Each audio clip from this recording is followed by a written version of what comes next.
Mga Bilang, chapter 6.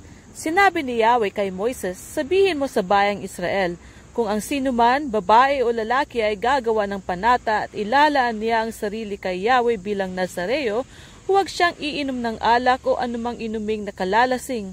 Huwag din siyang iinom ng anumang inuming galing sa katas ng ubas at huwag kakain ng ubas o pasas. Sa buong panahon ng kanyang panata ay huwag din siyang titikim ng anumang galing sa punong ubas kahit balat o buto ng ubas. Ang isang may panata ay huwag magpuputol ng buhok sa buong panahon ng kanyang panata. Hayaan niya itong humaba. Siya ay nakalaan para kay Yahweh. Sa buong panahon na inilaan niya ang kanyang sarili kay Yahweh ay hindi siya dapat lumapit sa patay kahit ito'y kanyang ama, ina o kapatid. Hindi siya dapat gumawa ng anumang makapagpaparumi ayon sa kautusan sapagkat ipinapakita ng kanyang buhok na siya ay isang Nazareo.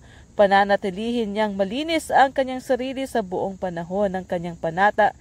Kung may biglang mamatay sa kanyang tabi at mahawakan niya ito pagkalipas ng 7 araw ay aahitin niya ang kanyang buhok sapagkat nadungisan siya ayon sa kautusan.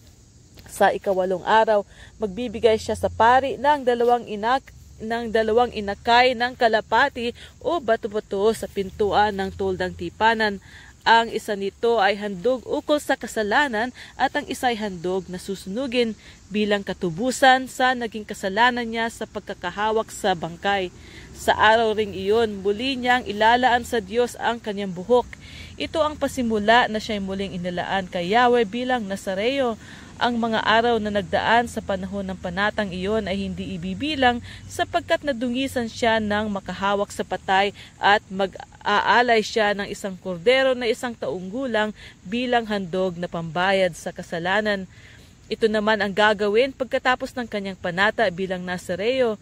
Haharap siya sa pintuan ng tuldang tipanan at maghahandog ng 3 tupa, 1 lalaking tupa na 1 taong gulang at walang kapintasan bilang handog na susunugin, 1 babaeng tupa na 1 taong gulang at walang kapintasan bilang handog para sa kapatawaran ng kasalanan, at 1 barakong tupa na walang kapintasan bilang handog na pangkapayapaan.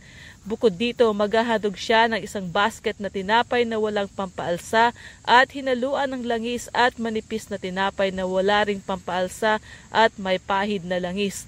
Magdadala rin siya ng mga handog na pagkaing butil at inumin. Ang lahat ng ito'y dadalhin naman ng pari sa harapan ni Yahweh at iaalay ang handog para sa kapatawaran ng kasalanan at handog na susunugin. Ang handog pangkapayapaan ay ihahandog niyang kasama ng basket ng tinapay na walang pampaalsa, saka isusunod ang handog na pagkaing butil at inumin. Pagkatapos aahitin ng Nazareo ang kanyang buhok at susunugin sa apoy na pinagsusunugan ng handog pangkapayapaan.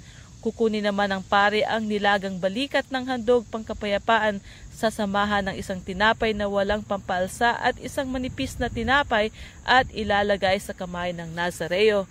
Kukunin niyang muli ang mga ito at iaalay kay Yahweh. Mapupunta ang mga ito sa pari, pati ang pitso at ang hita ng handog pangkapayapaan. Pagkatapos nito, ang Nazareo ay maaari ng uminom ng alak. Ito ang tuntunin tungkol sa panata ng Nazareo, ngunit kung nangako siya ng iba pang bagay bukod rito, kailangang tuparin din niya iyon. Sinabi ni Yahweh kay Moises, sabihin mo kay Aaron at sa kanyang mga anak na ang mga salitang ito ang bibigkasin nila sa pagbabasbas nila sa mga Israelita. Pagpalain ka nawa at ingatan ni Yahweh, kahabagan ka nawa at subaybayan ni Yahweh, lingapin ka nawa at bigyan ng kapayapaan ni Yahweh. Ganito nila babanggitin ang pangalan ko sa pagbabasbas sa mga Israelita at tiyak ngang pagpapalain ko sila.